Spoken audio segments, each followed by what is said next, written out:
your webinar chair today. I'd like to begin by acknowledging and paying my respects to the traditional owners of the land wherever we join the webinar from today. For me, I'm participating from Beaufort in Western Victoria, Australia, and this is the land of the Wathaurong people. I'd like to extend my respects to their elders, past, present and emerging, and any other elders who may be joining us today. We recognise that there are many traditional owners caring for country, including weed and fire management activities, and some of these practices play a key role in continuing their culture. I'd like to welcome you today on behalf of myself, Kate Blood, and my colleague Bianca Gold, and our many collaborators. Bianca and I are the Weeds at the Early Stage of Invasion team, which is part of the Department of Environment, Land, Water and Planning in the state of Victoria. We're hosting through the statewide Integrated Flora and Fauna team's SWIFT website, and want to thank SWIFT for supporting this webinar series. They've been a terrific collaborator. We're also very proud members of the Weed Society of Victoria, another of our many collaborators.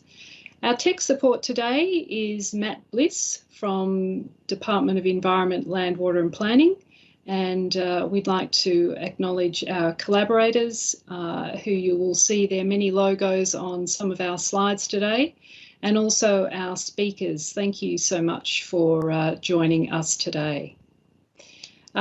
Now, with the restrictions on our ability to travel at this time, we have embraced technology as part of getting together to share information and expanding our networks. Run some webinars, we thought, earlier in the year, as we were required to work from home, and instead of our customary annual series of face-to-face workshops around Victoria. So let me tell you that to run a series of webinars such as this, presenting over the next 4 weeks, has taken many hours and the help of many people. So it's quite a big production. In particular, we'd like to thank for the series Andrew Geschke from DELP's Connecting Communities program. He's given us some great support and many of the images in our connecting slides and the visual graphics have come from Andrew, so thanks Andy. Also like to thank the many regional staff from DELP's Natural Environment Program and the Forest Fire Regions Group. Mel Corrie from DELP's Weeds and Pests on Public Land Program, and our Parks Victoria colleagues, and particularly our supervisor, Stefan Kaiser. Thank you very much for your support to run these webinars. Now, the webinars cover different aspects of weed management after fire. So over the 4 webinars, we'll be addressing different topics, and it's relevant not just for wildfires, but also for planned burns. Much of this information will be relevant. Across the whole series, we've had over 1,200 registrants, and from around the world, it's been an amazing response. So it's great to see so many of you logging on today. Thank you for joining us. If you're using social media today, please include the hashtag WeedFireWebinars, and we encourage you to follow speakers and share their ideas through your feed. We'll put some handles in the chat if you'd like to use those. If you have any questions or comments during the webinar, please put them in the chat over to the side of your viewing, and we'll be addressing each of the questions as we can fit them in at the end of each presentation. So we've got 3 presentations today, and we plan to finish at 12:15. Most important, these webinars have been made possible by funding from the Victorian Government's $22.5 million Bushfire Biodiversity Response and Recovery Program. BBRR is an abbreviation that will be used frequently during this webinar series, and so that stands for Bushfire Biodiversity Response and Recovery Program. So to start the webinar off today, I'd like to invite our first speaker, who represents the BBRR program. This is, the presentation is Bushfire Biodiversity Response and Recovery Program, Threat Management, and being presented today by the one of the managers of the program, Damien McMaster. So Damien, over to you. Thanks, Kate. And can you see my slides there? Yes, we can. Excellent. Good morning, all. I would just also like to acknowledge the traditional owners on the lands on which we're all meeting today and pay my respects to their elders past, present and emerging. I'm speaking from Melbourne today on Wurundjeri country, and I'll just be providing some background and context on the Bushfire Response and Recovery Program, and in particular on the threat management theme, which amongst other recovery actions is focused on post-fire weed control. And it is this program that, as Kate mentioned, that's been the catalyst for these weed management webinars.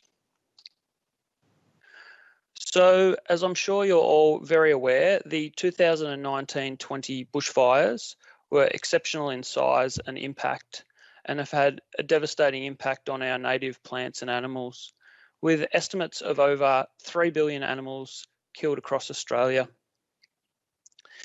In Victoria, approximately 1.5 million hectares were impacted by the fire, and predominantly in the east of the state.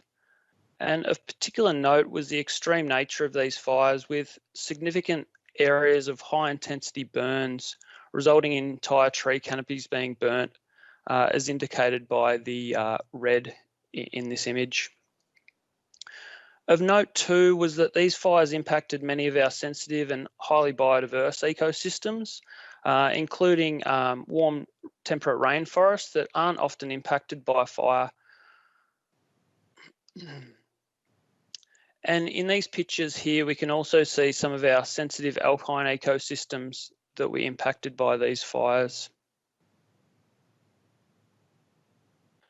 So just to provide a bit of context on the response and a timeline, on the 29th of December, the East Gippsland fires started their big runs. On the 2nd of January, initial analysis was undertaken on over 4,000 species to assess the impact of these fires. This analysis wasn't undertaken by myself, but many others within the Biodiversity Division. On the 9th of January, an initial draft report highlighted the impacts of fire on biodiversity and some key immediate response actions.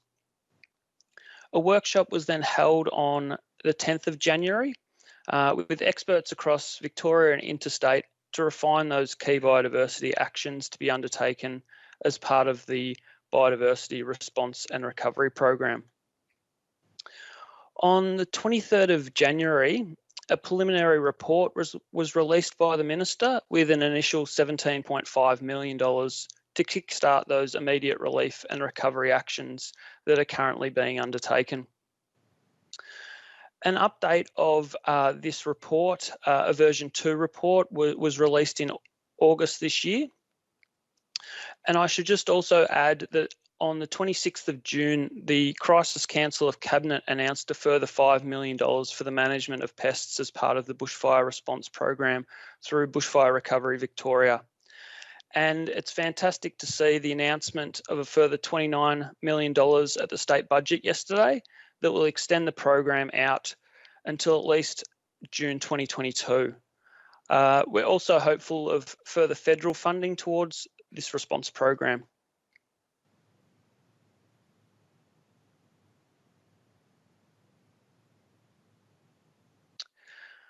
So in terms of those key biodiversity impacts, the report indicates that 244 species have had over 50% of their modelled habitat burnt, including 215 rare or threatened species.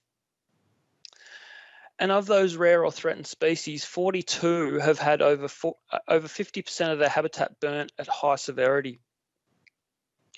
9 EVCs have had over 50% of their extent burnt, and this includes warm temperate rainforests that have had approximately 78% of their extent burnt, and Banksia woodland with approximately 84% burnt. So actions as part of the biodiversity response and recovery program have been set out over different timeframes, from emergency actions whilst fires were still burning to those short, medium and long-term actions. And the program has been split up into themes and focus areas, including immediate reconnaissance, reading and healing country led by traditional owners, and more recently, a nature-led community recovery theme. The Bushfire Recovery Report identified pest predator, herbivore and weed control as key priority actions to be undertaken during all phases of the recovery program, from immediate to long term.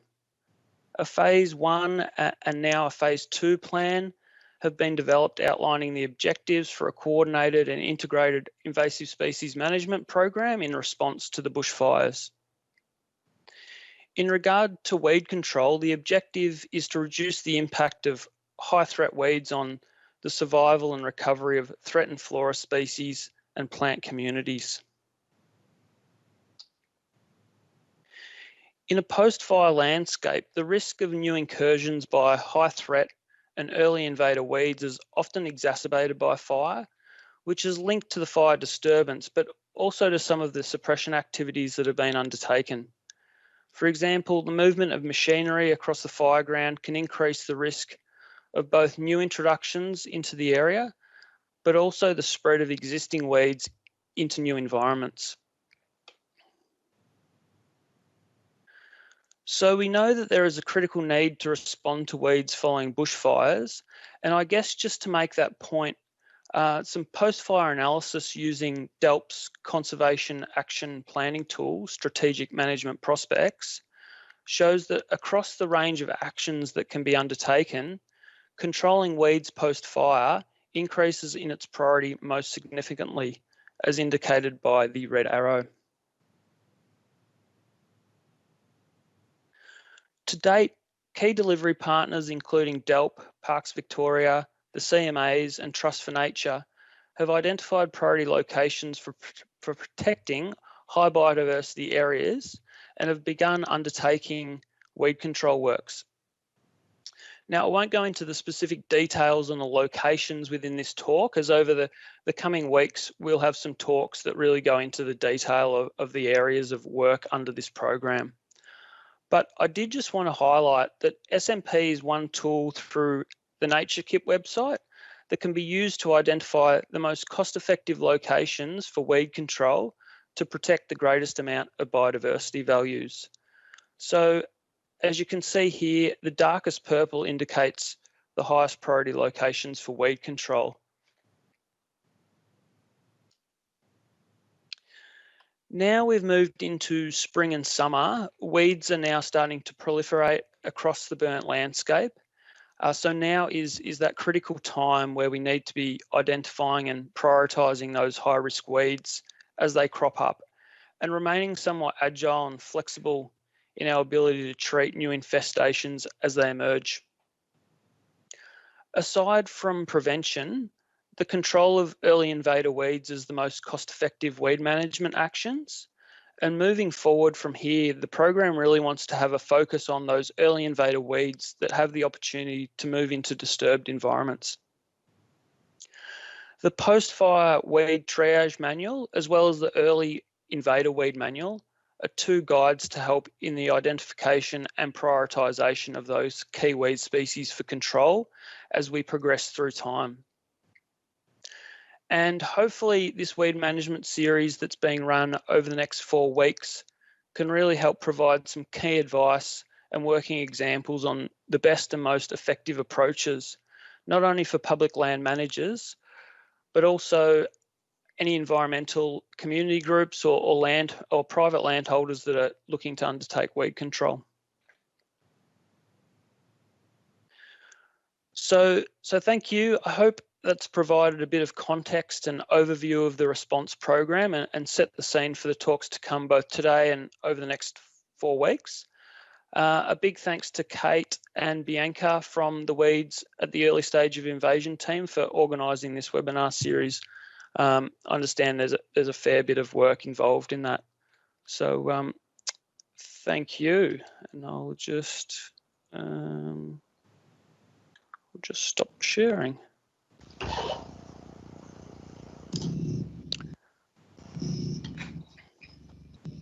Thanks, Damien. Well done. Great overview of the program, the BBRR program. It's a mouthful. It's a bit of a tricky one. There is a question in the chat here. Does SMP/Nature Kit include a layer for the 2019-20 bushfire extent? Yes, I believe it does. So you can click that on and off. But I can definitely check that. But as far as I can see, I think there's a new version that's about to be released in the next couple of weeks or months. So potentially then it may be available, but I'll just check with the spatial team. Thank you. And just for everybody out there, the Nature Kit and SMP links have been posted in the chat as well if you wanted to access those. Another question, how do we get longer funding cycles for weed projects? Well, that's a good question. I guess the budget announcements yesterday has provided a bit more longer term stability over the next 18 months. And so we'll be obviously working behind the scenes to try and push for longer term funding. I don't know how much further I can answer that, but obviously longer term funding is obviously beneficial. So, yeah. Very good. And what do you think will be the main legacy for the BBRR funding? Yeah, it's a good question. And it's really hopefully to initially protect and preserve all those key biodiversity values we have. And those threatened flora and fauna species. And we know moving into the future, fires are likely to become, more severe and more frequent. And so if we can establish good collaborative weed and pest management, and we can really launch off the BBRR work into normal business as usual practices as well, there's really great partnerships being formed through each of the agencies. That'd be a really key legacy. So, yeah. Oh, and Kate's just popped one in the chat with, what are your immediate activities to the end of this calendar year? What's the priorities and the focus?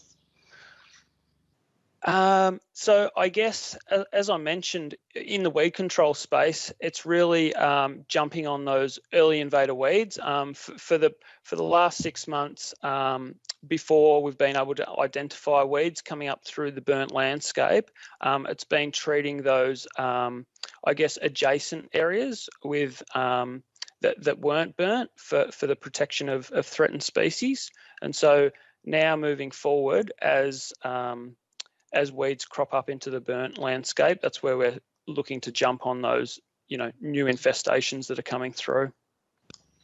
Great. Are there any sharings with other states, or are we doing this all our own way? I like that one.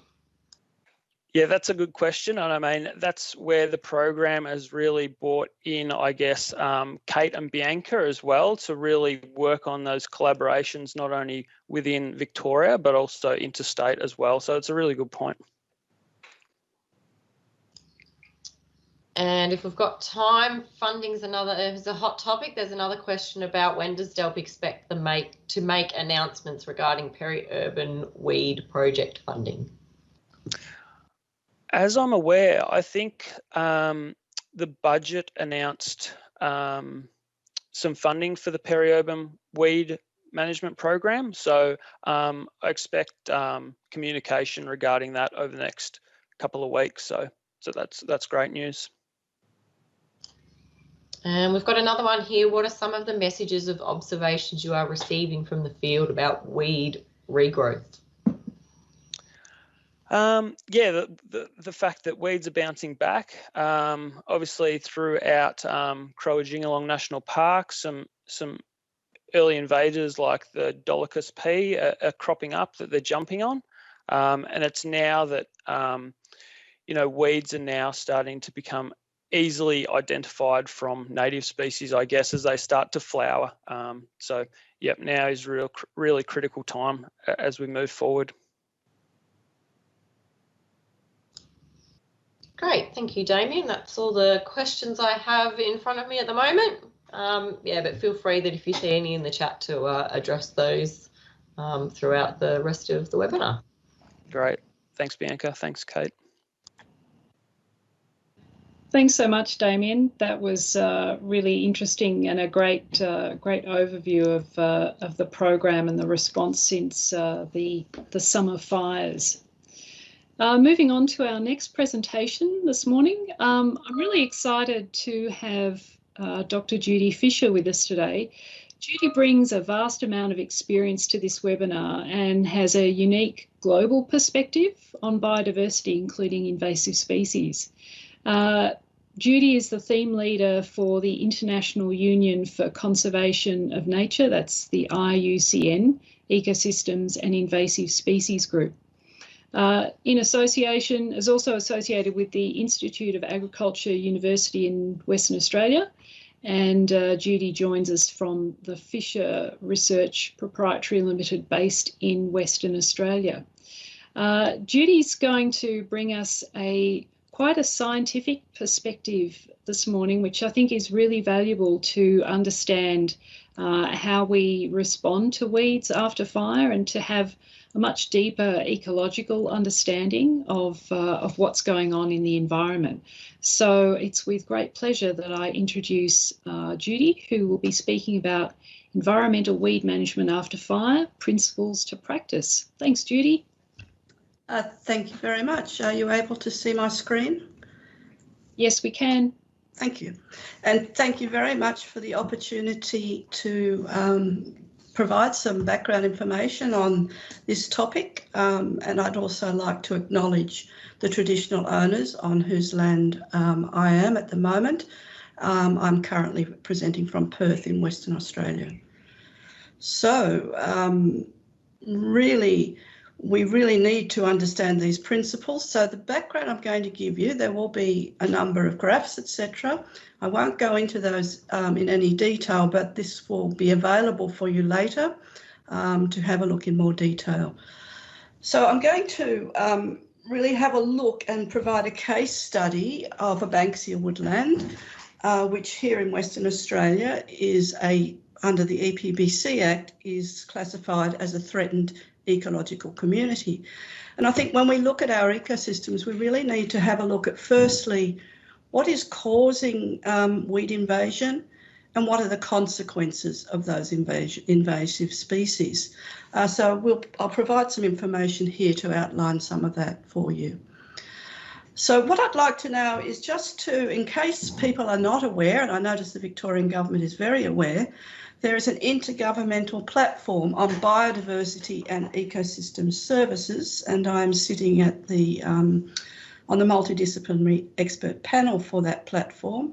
We are the sister organisation for the IPCC, sorry about acronyms, but the organisation which delivers you all the science on climate change.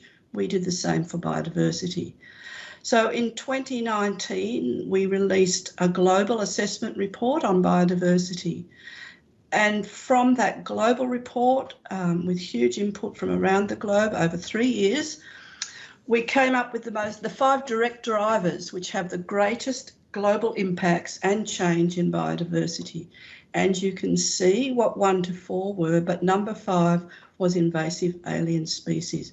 This is really a key pointer to people that we really need to be understanding weed species in this situation and the impacts they are having on our biodiversity. And because they are having such great impacts, I congratulate the Victorian government on the work they are doing and all collaborators in Victoria. So the study site is a Banksia woodland. It is in urban Perth, 450 hectares. as you can see, quite close to the metropolitan centre of the world, the centre of the city, I'm sorry. But really, I guess this goes back quite some time ago when I've been working in this area of weed invasion for probably 25 years now, and I was very concerned about our reserves. So the key Banksia species we have are Banksia attenuata and Banksia manzesii, which is overcovered by our Eucalyptus gomphocephala. This eucalyptus woodland community has also been listed as a threatened ecological community under the EPBC Act in the last year or so. So what was I trying to find out in this study?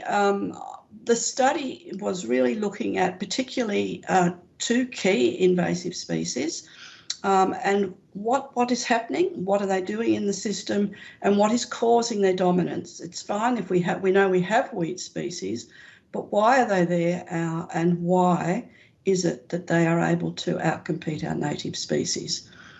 So I guess I've put a number of principles here, but I think the first principle in this is to understand your ecosystem.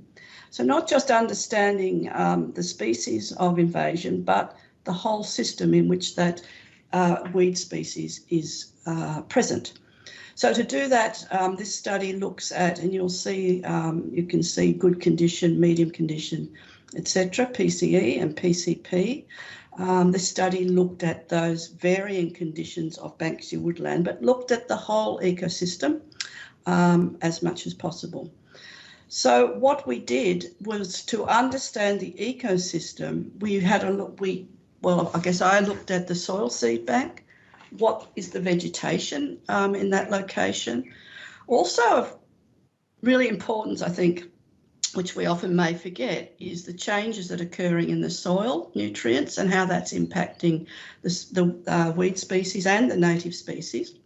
We also looked at invertebrates and critically here disturbance history, and in this case that disturbance related very much to fire and fire history over time. So the second principle, I think, is we really need to understand the life form of the vegetation in which we are working.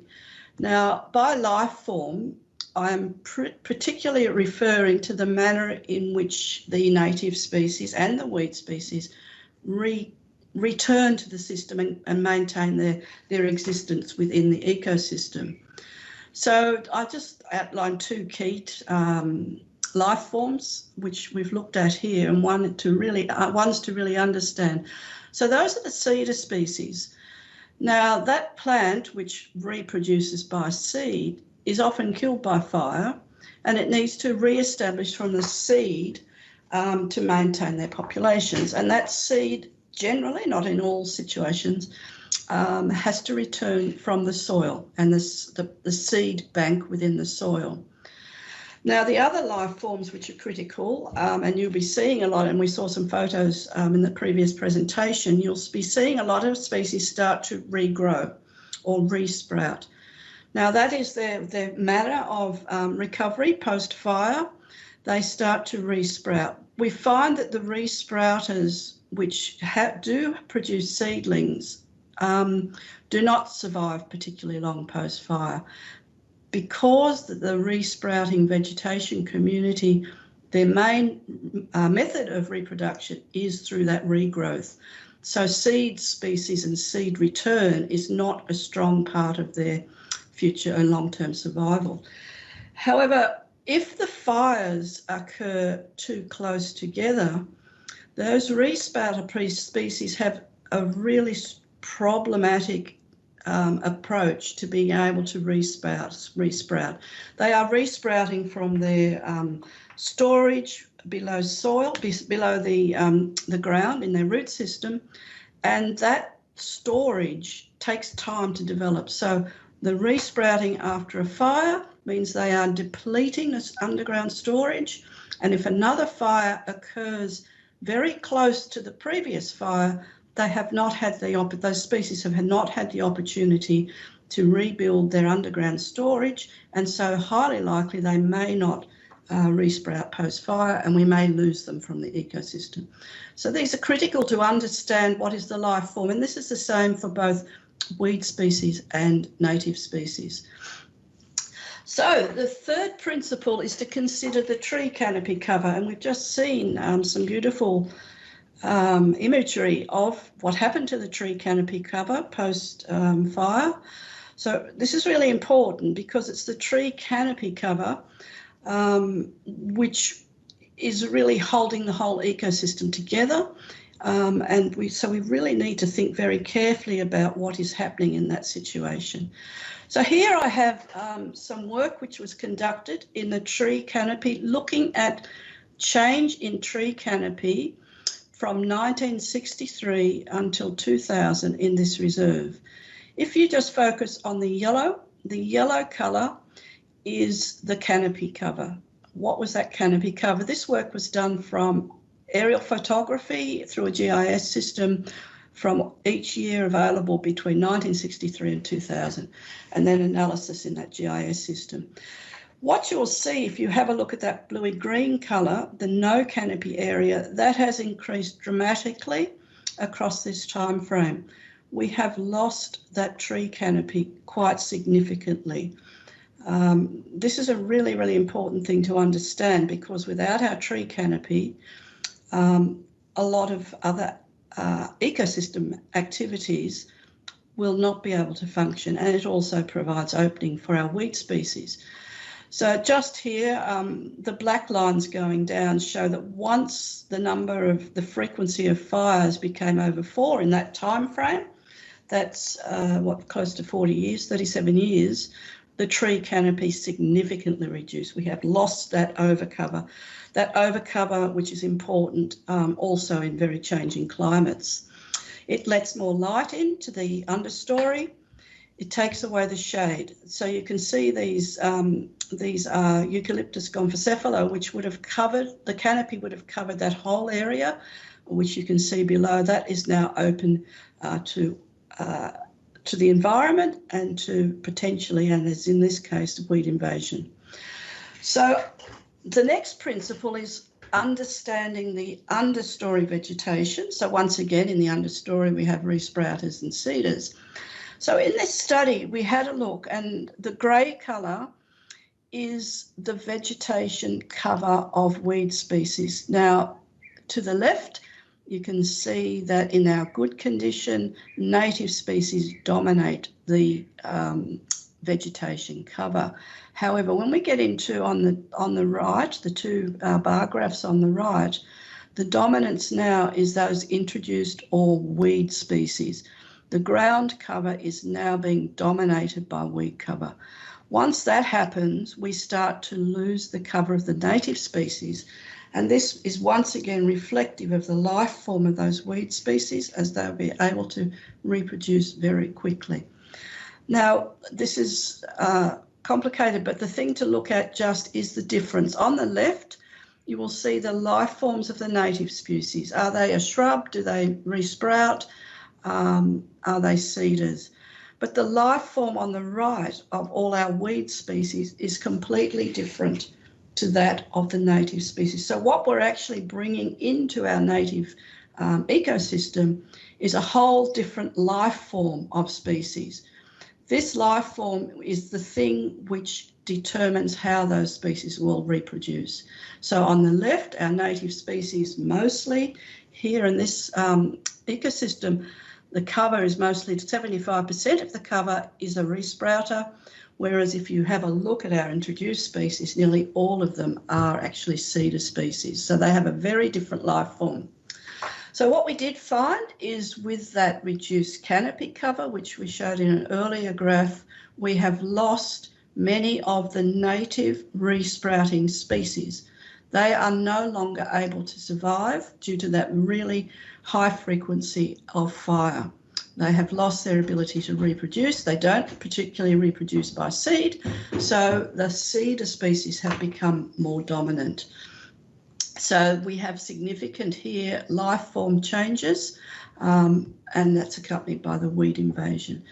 So what's happening below the soil? We really need to know what is actually sitting in the soil, and as you'll be starting to see now, as species are emerging in that very open landscape and the early invader weed species, we have to wonder where they're coming from. And I'll just show you from our soil seed bank studies what we found in the soil of these weed species. So what we have to, it's really important to understand what is happening in the soil. So is the soil made up of weed species? Is it made up of native species? These are the species which will regenerate as your seasons change and you start to get that reproduction phase time, which you said you're moving into now.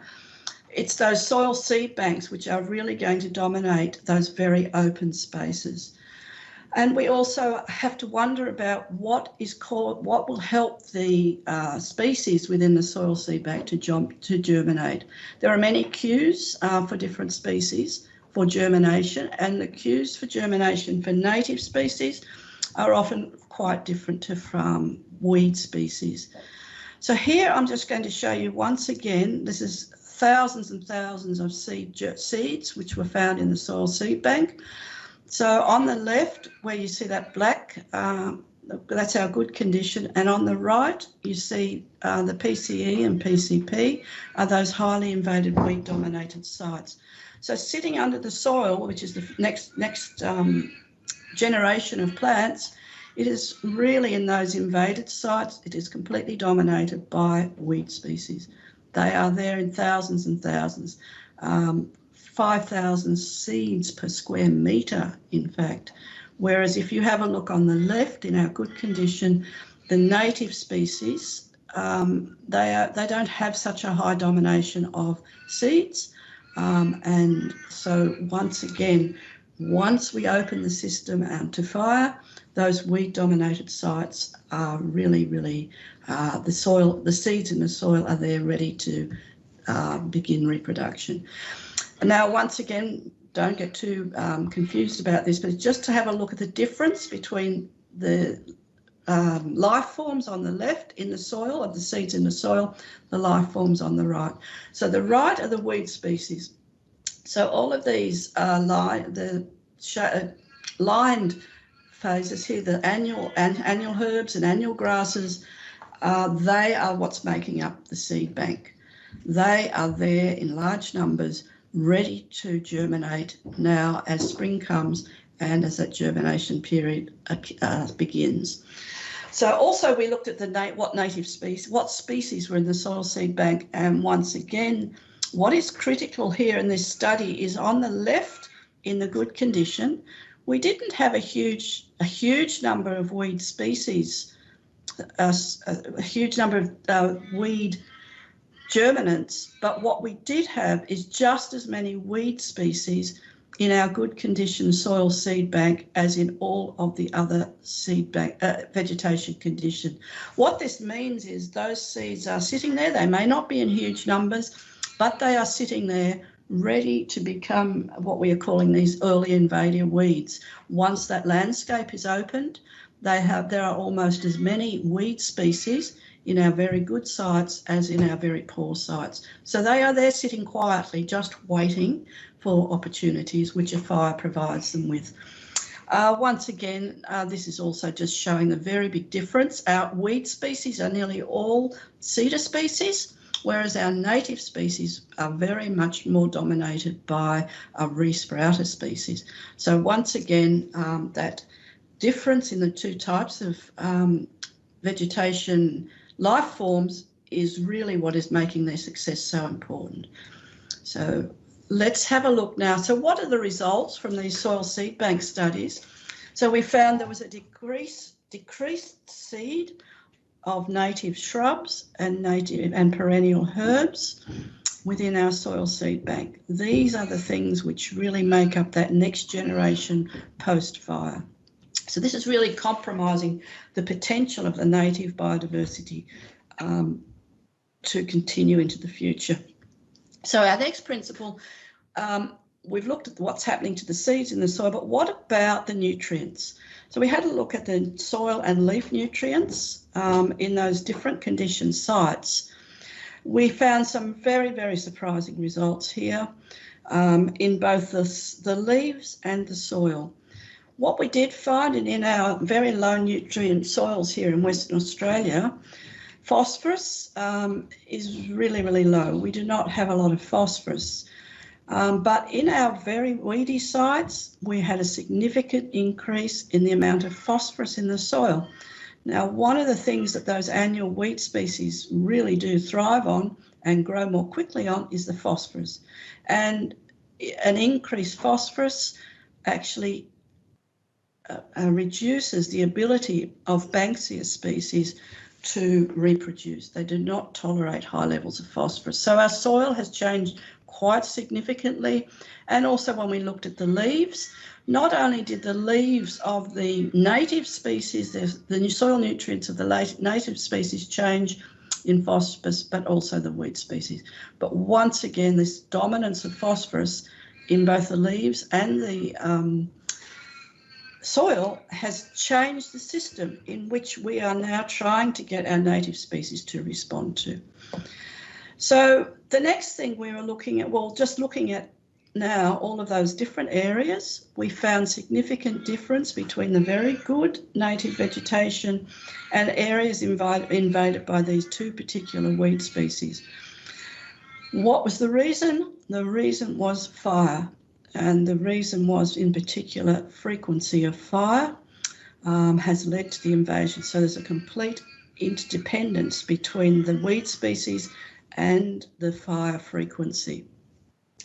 So when it comes to the point of how we're going to control these weeds, we really need to understand what is effective, what is the life form of the weed species we're going to control, and how are we going to outwit their dominance and regeneration in the future. Sometimes, I guess, at this stage, we have to start thinking about really what is going on with weeds. They are really, really very, very clever, which is why they are able to dominate our systems. So I'm going to give you now, based on those science I've just shown you, what we did and what this is the Botanic Gardens and Parks Authority. Really, this was very innovative and very new at the time, but they looked very closely at these evidence-based solutions. So from those evidence-based solutions, when I'm talking about what is the weed species and what is the difference, these two dominant species really are actually the veldtgrass, the veldtgrass, which is a grass, is a fire enhancer. So it actually promotes fire because it burns so quickly. And we don't have those fire enhancers in our natural system. Whereas the pelargonium, which sits alongside, but not necessarily with veldtgrass, it really needs the heat of a fire for its seed to be released, but it's also very dominant in its resprouting ability. So veldtgrass tends to avoid the shade, whereas pelargonium likes the shade. The veldtgrass has very short-term seed bank, but huge numbers of seed, whereas the pelargonium, because it is also a resprouter, has a very long-term persistent seed bank. I don't know that anyone really knows how long that seed will survive in the seed bank, but it will be there for many, many years, and the heat of the fire will help it to germinate. We also found that the soil, the seed species, the veldtgrass, was stimulated to germinate by smoke from the fire. And the soil differences. So we've got really different mechanisms for each species. So we really need to understand the weed species, which we're working with when we think about control. What is it about that species that's going to encourage it to remain dominant into the future? So what the real difference was between these weed species and our Banksia species, and particularly our native Banksia woodland perennial species, is that the weed species have rapid germination. They will germinate very quickly, they develop very quickly, they produce huge numbers of seeds, and these things are not typical of our native species. So they have those mechanisms to really hop onto the system and into the system very quickly. So we need to look at how do we look at what we know about these species and how do we do management. One of the things that was critical here was we found that many of the weed species sit in the litter layer, whereas most of our native species, if you look at the graph at the top here, most of our native species are in the 0 to 5 centimetres. They're not in the litter. So what happens post-fire? Post-fire, the litter layer has been burnt. So we have already eliminated by the fire a very, very large number of our weed seeds. But the next thing we looked at was also, but we also know there's still a large number of weed seeds sitting at depth. We've got rid of a large number, high percentage of the weed seeds from the litter, but there's still a number sitting at depth.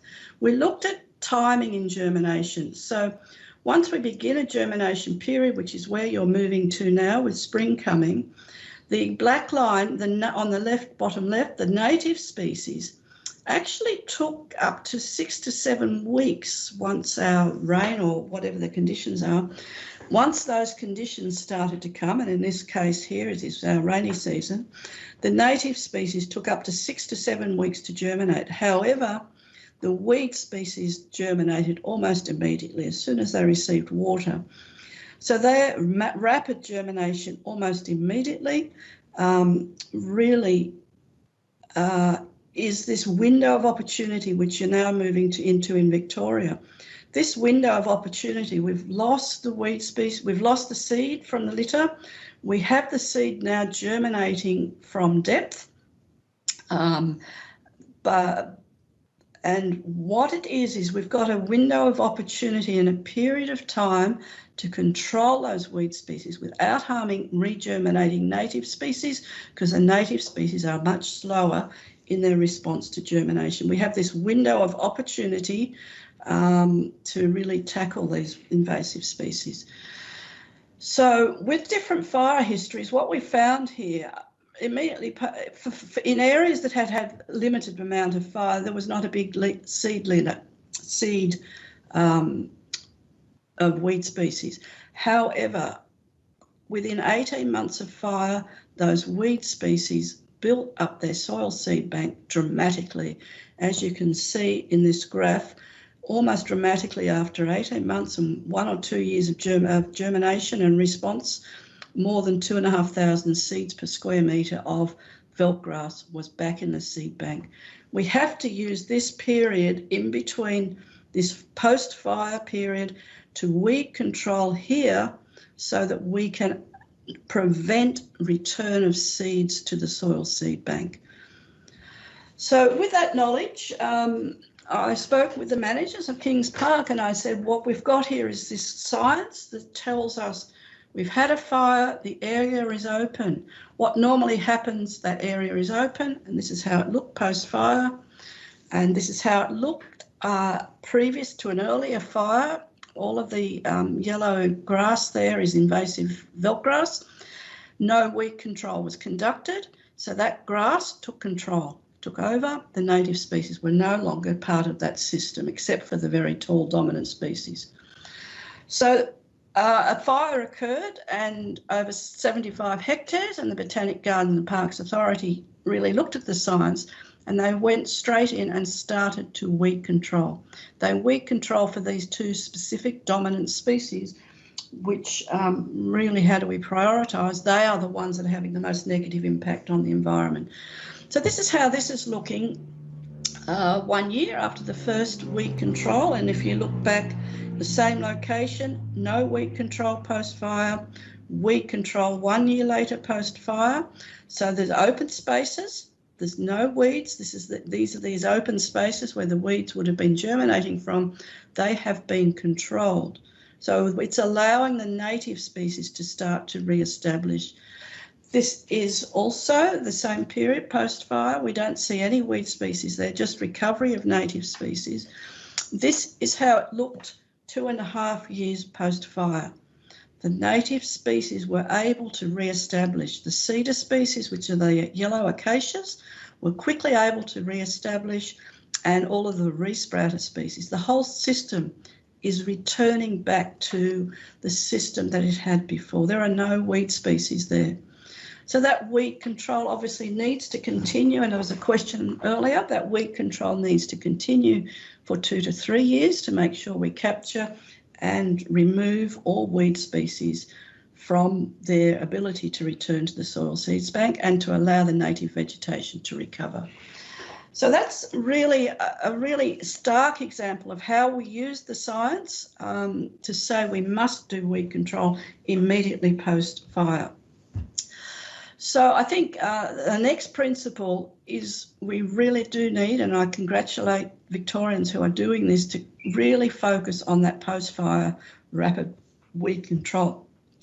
Not only does it improve the ecological outcomes and the biodiversity outcomes, but economically long-term, this is a much cheaper investment because your biodiversity is returning, the biodiversity becomes resilient and able to respond and prevent future invasion.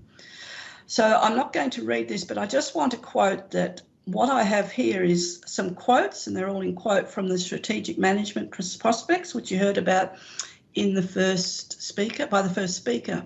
These principles that I've put into place here are all responsible and are quoted within that document. So it's a significantly important document based on this evidence. So another thing now we have spoken, much has been spoken about Aboriginal people and their ability to manage the landscape.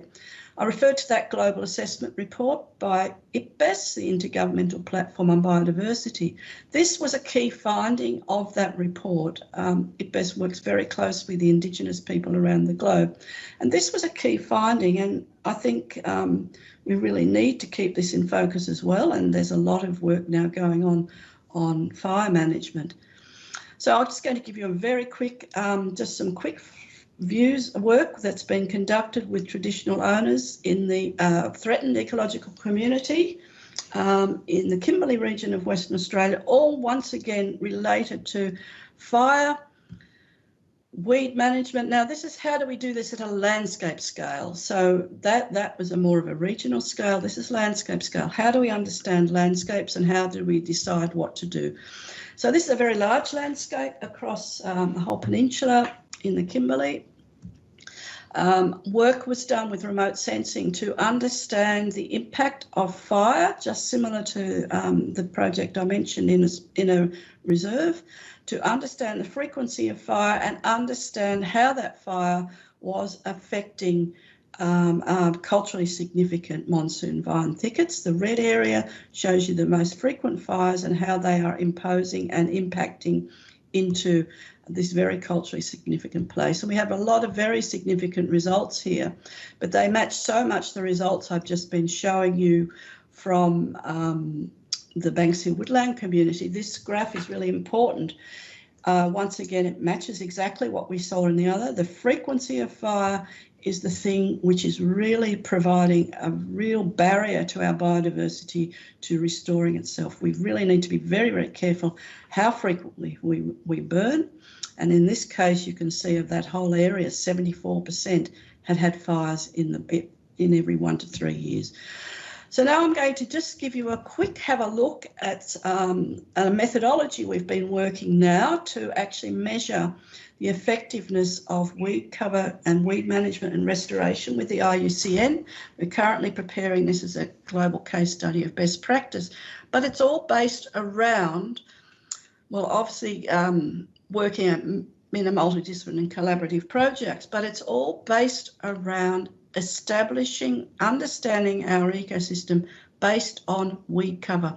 What are the weeds doing and how do we use that weed knowledge to manage the biodiversity for future? So this methodology is providing us with a baseline measure to understand the ecological and economic outcomes of restoration and weed management, but the whole base of this is all related to weeds. So I'll just give you one quick look. This is an application in which we collect the data. We establish our weed cover polygons in 5 categories. The red are 0 to 80%. The dark green is 0 to 20%. Within each of those polygons, we record all the weed species and all the native species. This is sent straight into a GIS system, and this data is used to determine the management here. We've done this in over 30 reserves now. Here's just a graphical of how it looks.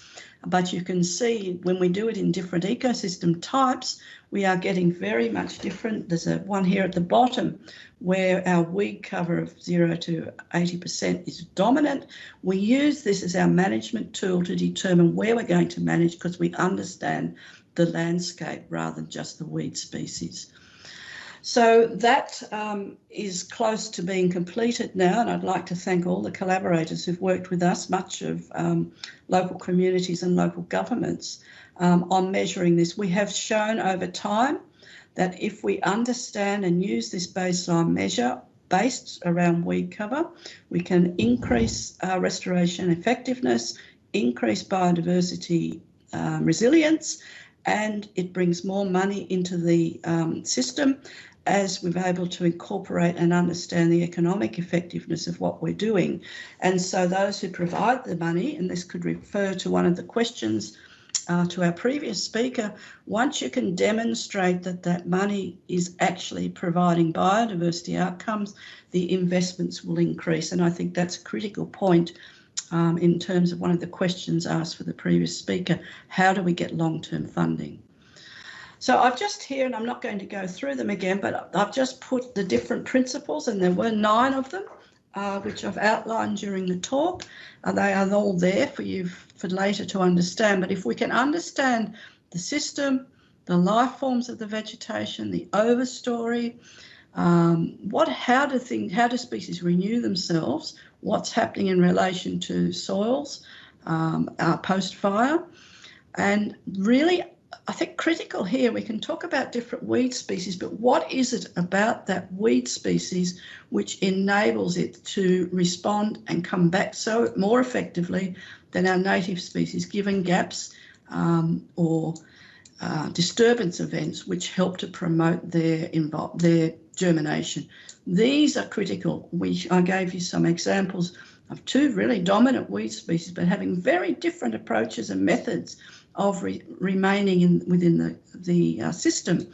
And the 2 weed species actually almost work like an ecosystem themselves because they each, in their methodology and location, were actually able to allow the other one to promote its dominance. So we have to think in a way of weed species as being another type of an ecosystem, and think of the weed species as an ecosystem as well, and let's make sure their dominance, we can outwit their dominance.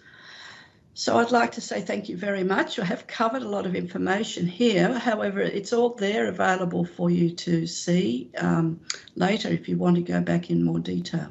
So thank you very much for the opportunity to bring you this information. And one other thing I'd just like to mention, currently the Intergovernmental Platform on Biodiversity and Ecosystem Services is conducting a global assessment into invasive species management, and I think it's critical that the authors of that assessment, and I'm sitting on a management committee for that assessment, are aware of what is happening in Victoria and all the work you are doing, and I will certainly make sure that the co-chairs of that assessment really look closely at the work you have been doing. So thank you very much for your time and interest, and please do be in touch either now or into the future through Twitter or email if you have any further questions. So thank you very much for the opportunity to be a part of this work. Thanks, Judy, and thanks for being up bright and early over there in Western Australia with the time difference that we have here. That was a great presentation with some really fascinating study and some great principles for people to consider when they're doing weed management after fire. We've got quite a few questions, so hopefully we've got time to get through them all, but if not, feel free to attend to them in the chat following this Q&A session.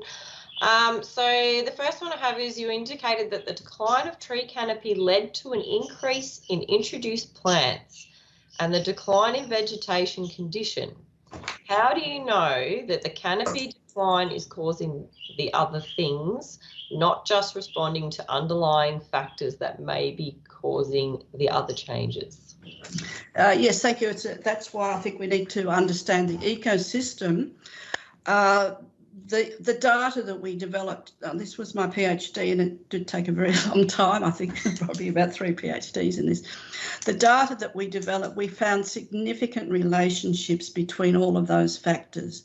Where there was a good canopy, there was not those other opportunities for the weed species to be present. Our soil seed bank in our very good canopy area, our good condition area, did show that there were many weed seeds within the soil. However, they were not germinating because of the dominance of the vegetation of native species.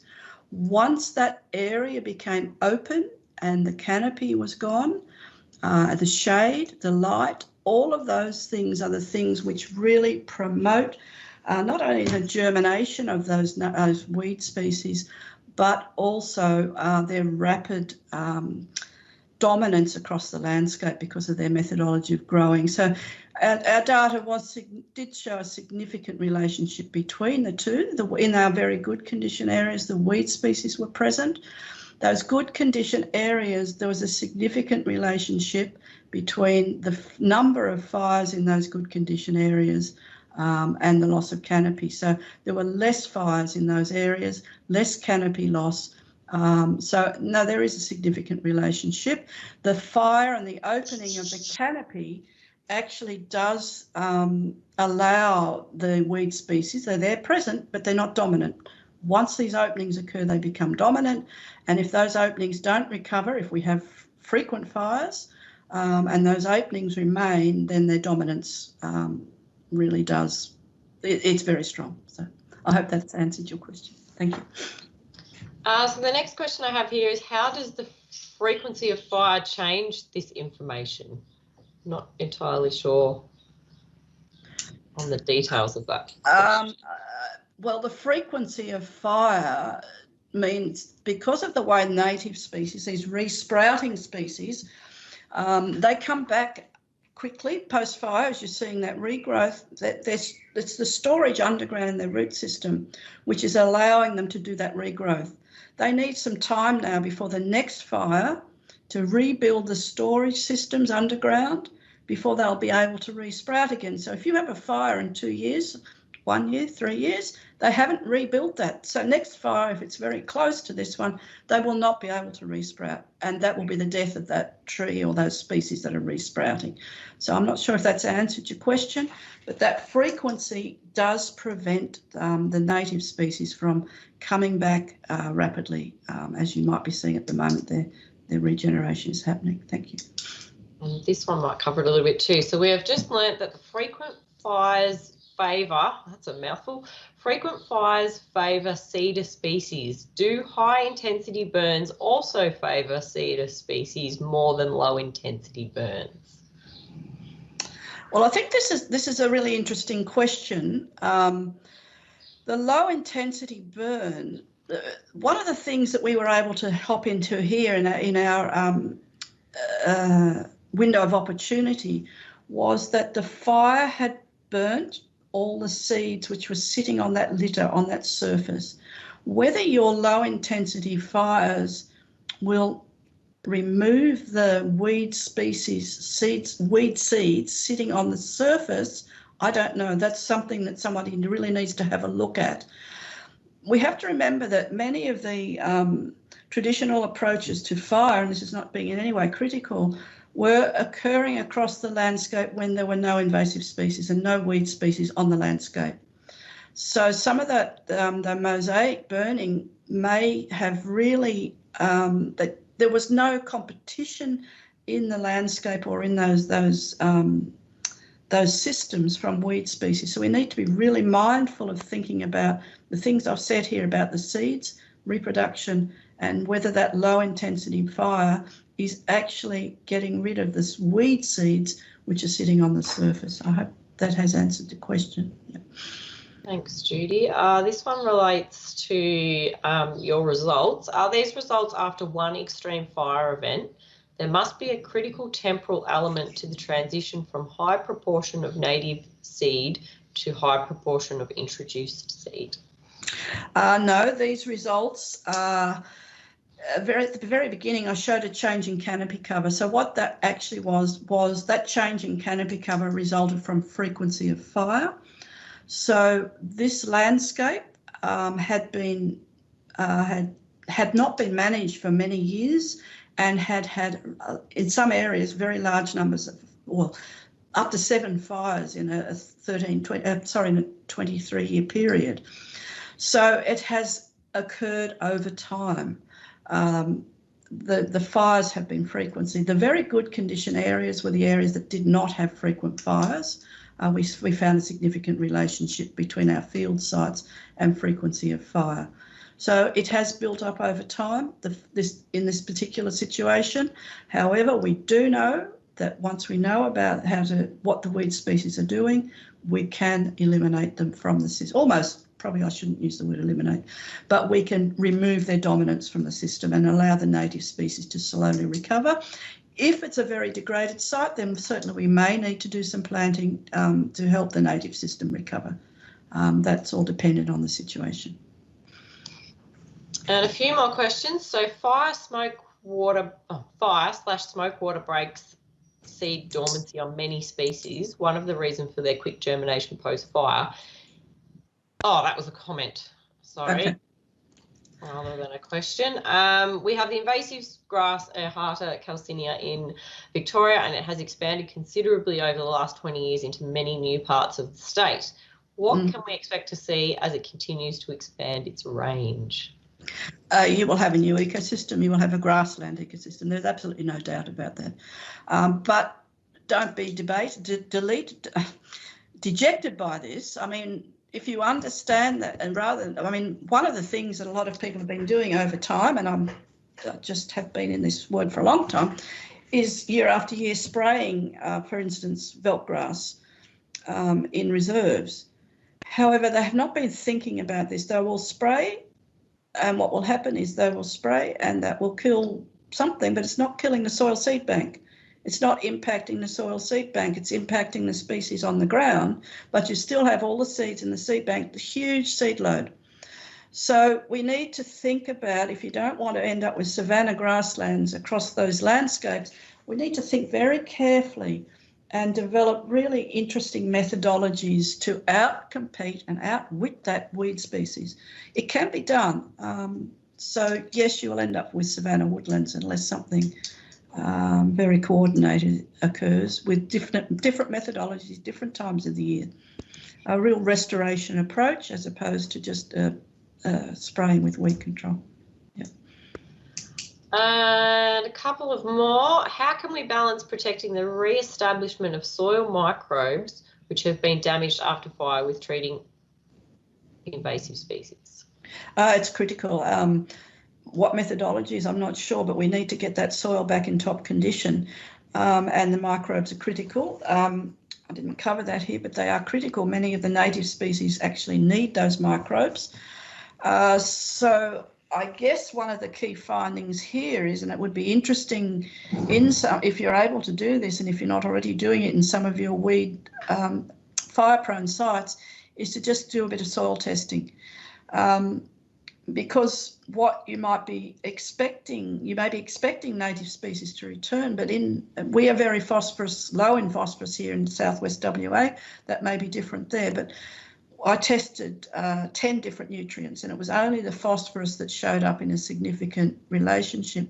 But once that soil changes and becomes more phosphorus dominated, that is actually aiding the invasive species and reducing the ability of the native species to return to the system, and this will be exactly the same for the microbes. So I really would like to hope that somewhere someone could do a little bit of soil testing just to see what is going on, to see if there's any changes happening. Thank you, Judy. One more. Is competitive displacement, revegetation of native species, a practical strategy during that window when we have significant weed seed loss after a fire event? Now, if you mean by competitive displacement, I'm not sure if you mean planting. I'm not quite sure what you mean by competitive displacement. I think they're suggesting, yes, revegetation of native species.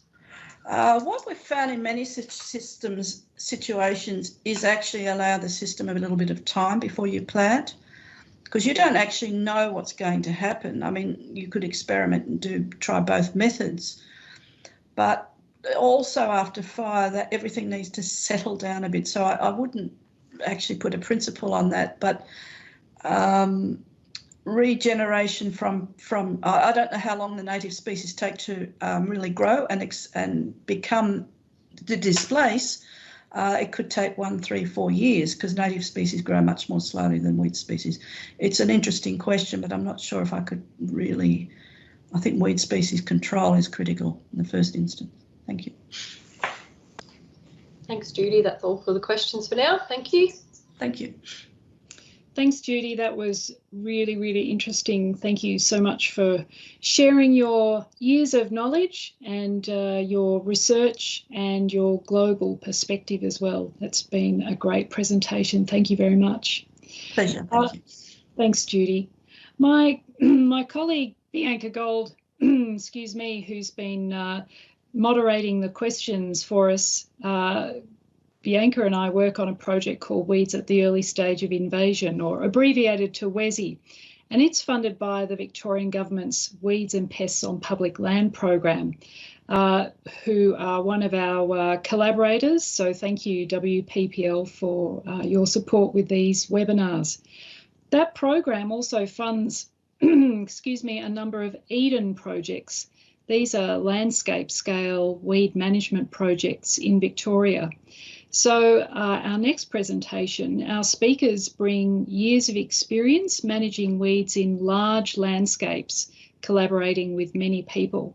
They've got lots of advice to share, lots of experience for weed and fire practitioners, for new players in the field, and also people who've been around for some time. So it's my great pleasure to introduce Sally Lambourne and Brad Matthews from the Central Highlands Eden project based in Melbourne. And their presentation is Central Highlands Eden, a model for weed management after fire. Thank you. Thanks, Kate. I'd also like to begin by acknowledging the traditional owners of the lands that we're all meeting on today.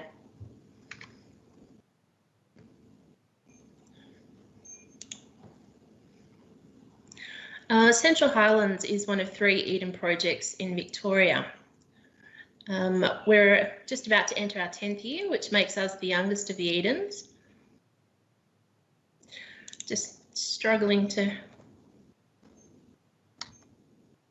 Yep, so there's also Glenelg Eden and Otways Eden. Each project focuses on the detection and removal of high-risk weeds that threaten biodiversity values. Central Highlands Eden project is a little under 400,000 hectares in size. The project is located east of Melbourne, starting in the peri-urban fringe area and extending into West Gippsland. The project builds on the efforts of the Thompson Aberfeldy Demonstration Site, or TADS project, that occupied the northeast quarter a couple of years prior to Eden being established, and we've been able to absorb all of the TADS weed data.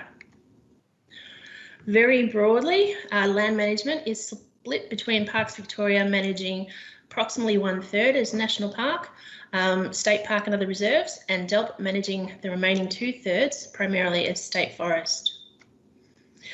In reality though, land management is more complex, and there's a whole bunch of land management agencies working in this space, including Melbourne Water, local government, including Bull Bore and Yarra Ranges Councils, Regional Roads Victoria, Alpine Resorts, SPLSnet, Catchment Management Authorities, volunteer committees of management, and others.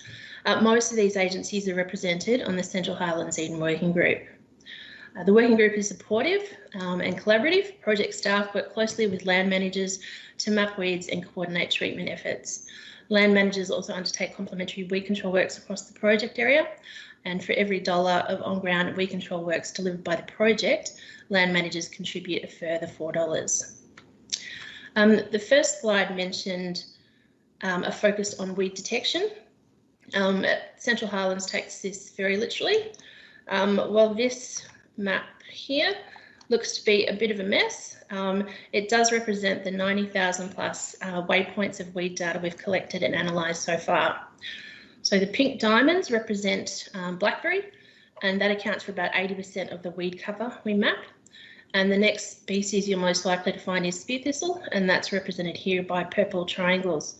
So if we just remove those two species, still a bit messy, but you can start seeing some patterns to the distribution of different weed species.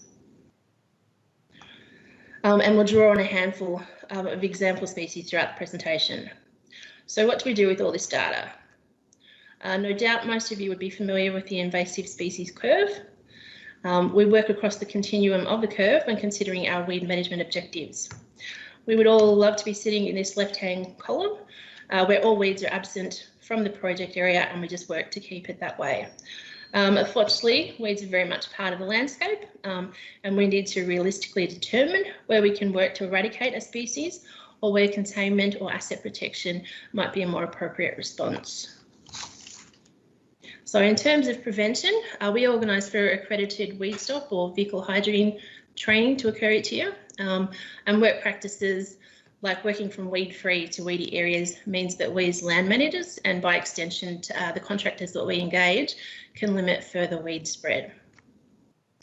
For eradication, I won't speak too much on this topic because I believe Mitch Williams, who's the project officer for Glenelg Eden Project, will be presenting at the next webinar on this precise topic.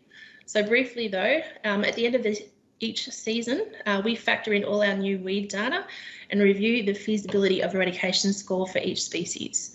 There's a template in the 5th WESI Managing Weeds Guide, which is deciding the response.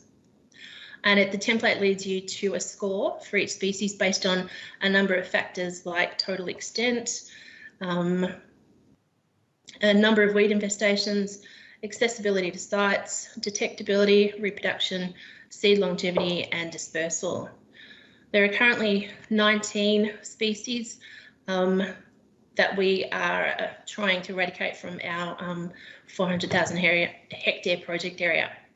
These include hollyleaf barberry, which we had a single plant hand pulled last season, and then Patterson's curse, blue Australia and banana passion fruit, and each of these three is just known from 2 sites in the project area. In the case of blue Australia, we haven't mapped it for a few years now, but we continue to monitor annually. Containment is more complex, and hopefully by outlining a few species specific objectives, that might sort of make it a bit clearer. So kiwi fruit for us is just restricted to a handful of individual plants. It's dioecious, so it has separate male and female plants that need to be in relative proximity, plus it generally takes about 5 years to reach maturity. So all this would suggest it would be an ideal candidate for eradication. We have semi-commercial orchards just outside the project area, which means the probability of reinvasion is very high. So we continue our surveillance and we treat any individuals we come across. Red cestrum in the middle there, it's a containment species for Central Highlands, but an eradication target for Melbourne Water's Watts River Catchment Project. So our efforts around their perimeter complement the works they do and prevent reinvasion back into that catchment. Flaxleaf broom occurs at only a couple of sites along our southern boundary, but it's more widespread outside the project area to the south. For those that are familiar with the Monash Freeway through Melbourne's outer eastern suburbs, it's very prevalent there. So our goal is to restrict further expansion into the project area. Foxglove is a particularly tricky one for us. There are a number of medium to large infestations in the project area, and they often occur at sites of regular disturbance, like fuel breaks that are slashed or roadsides that are graded. We work in with land managers to try to treat at optimal times and to prevent further spread, particularly with those regular or annual maintenance events that occur. And Montpelier broom there is a widespread weed for us, which we're using biological control as one of the tools, and I'll speak to that in just a bit. So lastly, asset protection. And here, rather than looking just at the weeds, we look to the values that we are working to protect. We have a series of 24 biodiversity asset areas across the Central Highlands project area, and annual works occurring in 20 of these to date.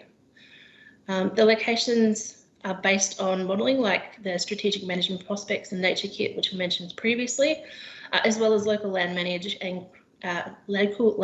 knowledge and ground truthing. So these are some of the landscapes that we are working to protect from the impacts of weeds. And that brings us to the impacts of fire and how we manage weeds post-fire. So the Central Highlands, like much of Victoria, much of Australia really, is not immune to fire. We had 4 fires in early 2019, which Brad will speak to in a minute.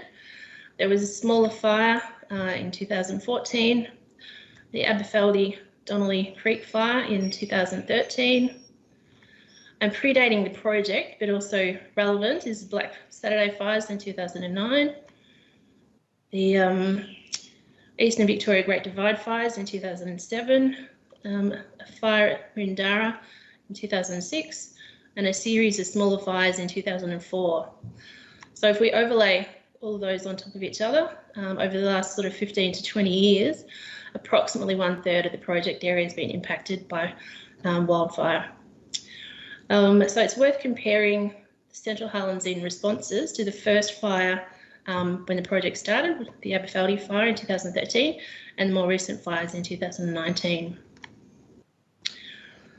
So in 2000, for this one, I'll focus on just Montpellier Broom, even though obviously there was a lot of weeds we had to consider post-fire. As I mentioned, we had the TADS weed data that we could rely on, and we knew that Montpellier Broom was being mapped fairly early on. By 2012, we were mapping more sites, including vehicle access points along the Aberfeldy River.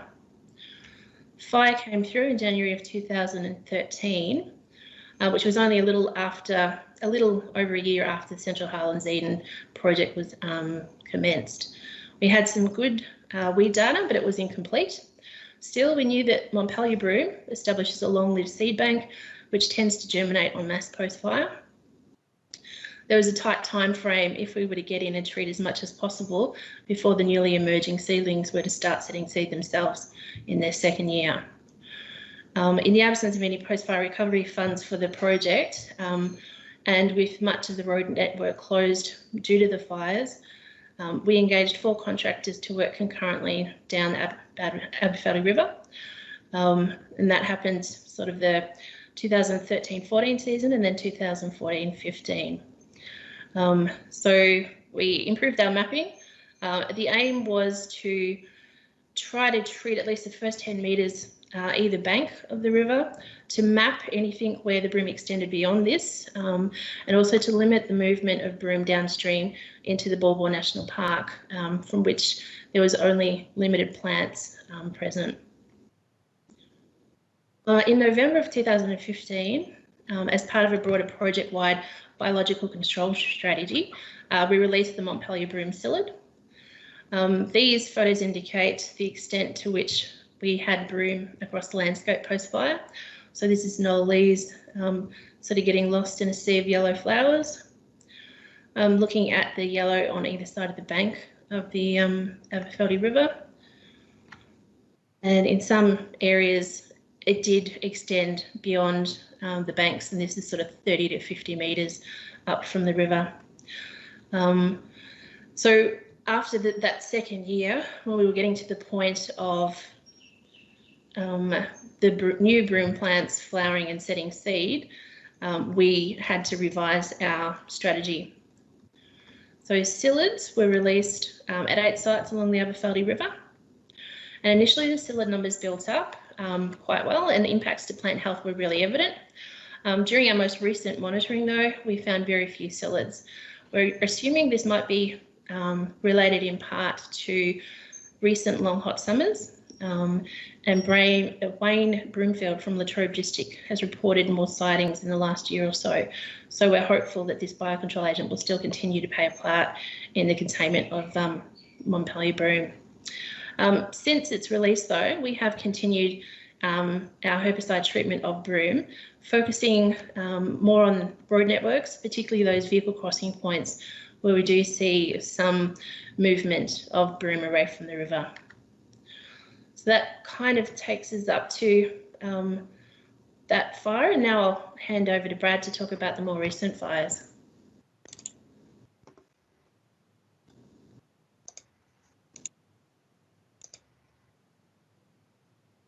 Thanks, Ellie. I'll be taking a look at some of the things that worked better for us in response to the 2019 fires compared to the early days of the project, such as our substantial data set, knowing where to focus our effort and timing, previous works, communication and expertise. With tens of thousands of waypoints collected since the project's inception, we had a very good idea of which species were in the landscape and where, with over a decade of weed records in some areas. At a glance, we could see where species of concern in and around those burnt areas were, particularly leguminous cedars, which have large seed banks that germinate profusely after fire, such as brooms and gorse. We have a general understanding of how and where we can access locations within the project area and when species are likely to flower, so we can ensure contractors can get in and administer treatment before seed set. With such a range of species within our project area, it could be pretty overwhelming and difficult to know where to start, but we're at least able to develop a point of focus, beginning with the post-fire weeds triage manual, which was produced after the Black Saturday bushfires of 2009. Using the decision key within that, we're able to determine on-ground action priorities based on recent species records within the fire area. I won't go too much into the details on the scoring of how we came out with which species to focus on, but it seemed like those species which were high threat but also considered eradicable always scored the highest. We were somewhat fortunate in that over half of the fire affected areas occurred within asset areas which already receive annual weed control works. However, without any post-fire recovering funding, we still needed to alter our usual operations to take in the affected fire areas. The manual was useful for developing priorities, but also to identify species to watch out for over the coming years, which may invade these areas due to the fires and associated operational activities. We identified 2 priority species, that being flaxleaf broom at Moondara and Bunyip State Parks, and Spanish heath at Bunyip State Park, which is located within a power line easement there.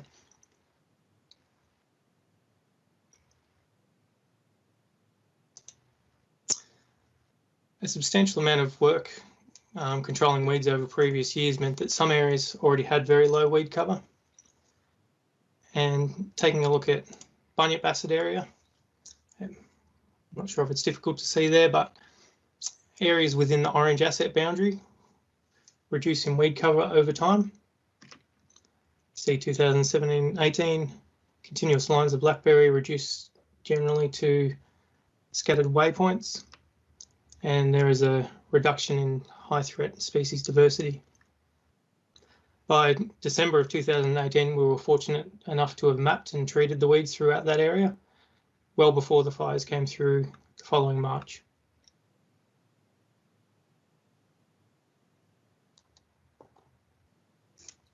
Here, our post-fire weed mapping from October 2019 shows that weed cover, particularly blackberry, is reduced in the core of the project area, and some other high threat species persist, but at reduced levels.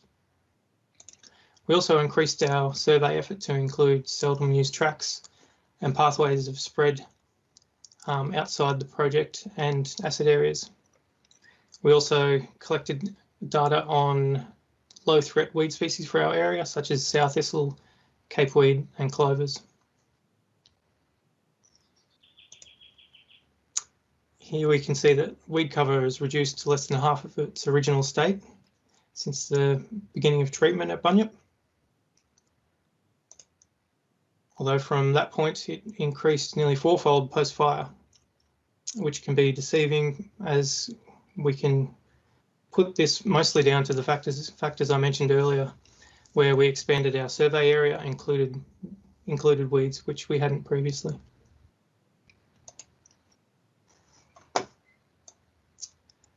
Despite our planning and processes, we still needed to deal with some surprises. Here, while we were investigating the flaxleaf broom infestation, we found what was previously a very small foxglove infestation had now spread to nearly 50 metres into the forest. And this graph shows how foxglove extent is increasing at Bunyip despite control.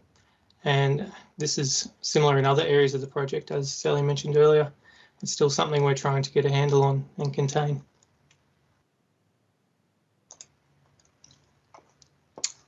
Reiterating some of the things Sally touched on, these elements of the project are a big part of our planning, prevention and response. We have an engaged working group who notify us of infestations of species of interest, conduct substantial amount of complementary works, and they also work with us to conduct weed mapping and to coordinate timing of our weed control works and their slashing and roading programs so that weed infestations are not disturbed or slashed at inappropriate times. We deliver weed ID and management training and provide vehicle hygiene training, targeting staff from all agencies who plan and conduct on-ground works in and around the project area. Our sessions in early spring of 2019 focused on post-fire weeds, as well as early invading species. We have an established pool of contractors who have the experience, skills and equipment needed to deliver the environmentally sensitive and remote area works that the project requires. They have an understanding of the project's aims, procedures, and are familiar with the landscape and the challenges it presents. And you might look at what we've presented and think that's all well and good, but we don't have the time or resources to approach anything like that. And I definitely understand that. But I think at the very least, it's possible to keep a clear and accessible record of what threats are in your landscape, even if it's just a simple map of your management area or significant infestations circled and highlighted for future reference. Some people are great at retaining that knowledge in their head, but that's not of much use to others who are working in that space, or if they leave or retire without passing it on. Communicating with your neighbours and others who work in the same space is essential, particularly in bushfire preparedness and recovery. There's often room for complementary or collaborative works between agencies and landholders, which can have very positive effects, saving a substantial amount of time, effort and cost. So I think that many aspects of our project are scalable from a landscape perspective such as ours to a small suburban garden or bushland reserve. As far as improving how we operate, we're constantly tweaking things and adapting to situations, but I think there's still room to improve on the information we collect. While we have a developed understanding of things such as access issues in areas or individual tracks even, or species variables where something may flower at, say, the end of October in one location, but 20 kilometres to the north at higher elevation, it may only be at the rosette stage. And we really don't have these things recorded in an accessible way that we can pass on to others. And these could be efficiencies that may be important in the frantic post-fire recovery phase. There's also plenty of ongoing work to be done on creating awareness of weeds and how to manage them. That's something that Kate and Bianca's WESI team does very well, but they can't do it alone. I think everyone from school children and gardeners to those in government agencies can all play a part. Events like this are great, and digital storytelling through social media with photos and videos of weed control efforts can be very effective as well. at highlighting the value of your work. That's something that we are currently looking into. So I think if you can help prevent the introduction of new weeds into the environment and reduce the cover of those that are already established, then you'll find yourself in a much better position to manage the post-fire landscape, because prevention is always better than treatment. Thank you.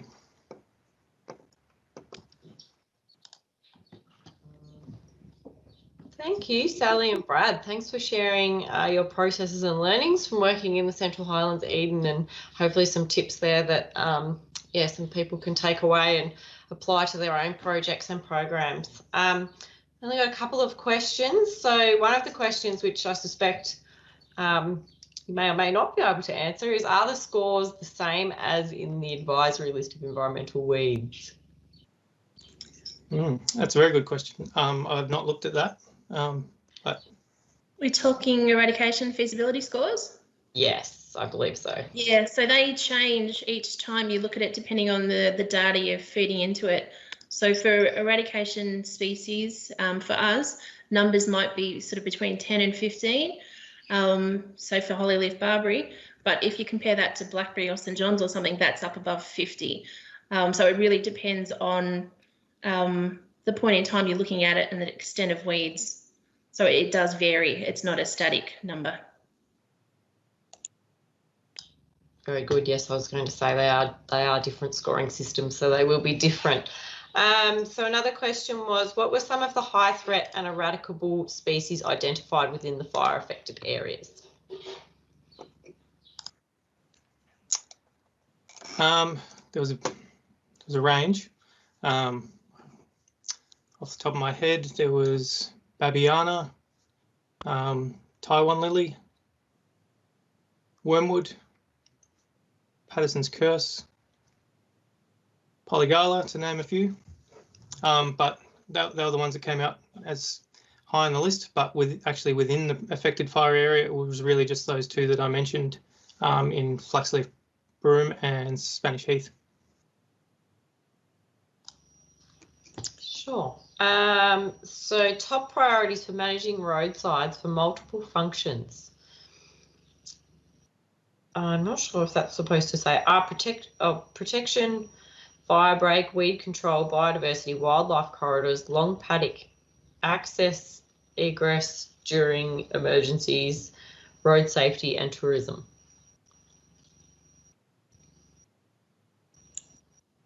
I guess I would comment and say that, yeah, we're always struggling to coordinate the timing of weed control works with things like roading, grading, slashing.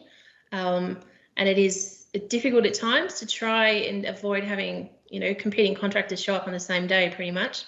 Yeah, there's not much point in us treating weeds 3 months after they've sort of set seed. So it is definitely a balancing act. And as I said, we work closely with land managers.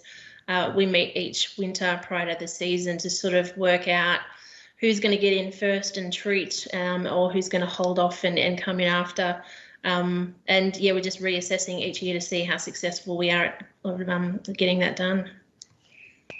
Thanks, Sal. I think it was actually more of a comment rather than a question, so sorry about that. And you've taken my one of my next questions, which I was going to ask about how do you engage with your stakeholders. So you've just mentioned that you have a meeting with your neighbours and other related people. Are there other ways that you collaborate and engage with stakeholders and neighbours and participants of the project? It's very much an ongoing everyday kind of thing for us. We have regular meetings with working group. We, when we're out and about, we're mapping with land managers. Anyone who works in the weed space in the Central Highlands, we're keen to talk to and collaborate with. Any more to add there, Brad? No, not really. It's just about keeping in touch. Anytime there's contractors out there working, they're liaising with the land managers and with us. So we all kind of work together to, keep an eye on what's going on and trying to communicate and collaborate where we can. That's great. Good work. One last question. Tell us about the hygiene protocols you use with your contractors. So the vehicle hygiene training course that we get Longwood College to deliver each year, we've actually had quite a few of the contractors to do that training as well. And we can also put contract conditions in place. So they'll have to wash down vehicles before entry. We can discuss, not travelling through weedy areas and spreading weeds into clean areas. An example might be in our closed catchment areas that has restricted public access. If we're mapping the road network and find several areas are weed free, we can just exclude those completely so contractors don't enter those sites to sort of try and restrict any weed spread that way too. Excellent work. We've just had a question about who the contractor, who delivers the training. So that's Longwood College. I'll post a link to that one in the chat. It's accredited. There might be other providers, but that's who we go through, yeah. And they're based here in the Wimmera. That's great. All right, thanks, Sally and Brad. I'll hand back over to Kate now to make some closing comments. Fantastic. Thank you so much, Sally and Brad, for sharing your wealth of wisdom. It was a really great talk, giving that overview of the process that you go through. And our project, Weeds at the Early Stage of Invasion, loves working with Central Highlands Eden and the other Edens. It's a great partnership. So it's lovely to see you using the tools and actually achieving things on the ground. So that's our final presentation for today. In closing, I'd like to thank our speakers today, fantastic presentations. Our audience, thank you for joining in today. Support team, thanks Matt Bliss for hanging on the line with us, and our many collaborators. Bianca and I really wanted to make the point at this stage that working on invasive species and fire management, particularly at this time, can be quite overwhelming. And we hope that today you've connected with more like-minded people and extended your network. And if you need additional support, we encourage you to contact your agency support service or Lifeline, Beyond Blue, or one of the many other services available. It's a really important thing to look after yourself, particularly at this time. Social media is a really great way to stay connected, and now there are so many people and groups who are working on invasive species who are on social media, and it's a really great way to share information and learn new things and seek advice from other people who are working in that invasive species and fire area. If you're tagging us today, remember to use the hashtag #WeedFire webinars. We'd love to see some social media posts about today. We're going to put the link to an evaluation form in the chat, and we'd really value your feedback because we have 3 more webinars in this series, and we'd love to know what you think, how we can improve, because we're always improving everything that we do. The recordings of the webinars today will be on the Swift website in coming days. So if you missed a bit or you had to leave early, you won't be here to hear me saying this now, but tell your colleagues that it is available online in the coming days. We have a newsletter for our project about early invaders, a seasonal one that comes out 4 times a year, and we send information about events such as these, so we'll put the link for that also in the chat. There's also another unrelated webinar on this afternoon from 1 until 2 p.m. about the benefits for biodiversity of revegetation activities, so we'll put the link for that in the chat soon.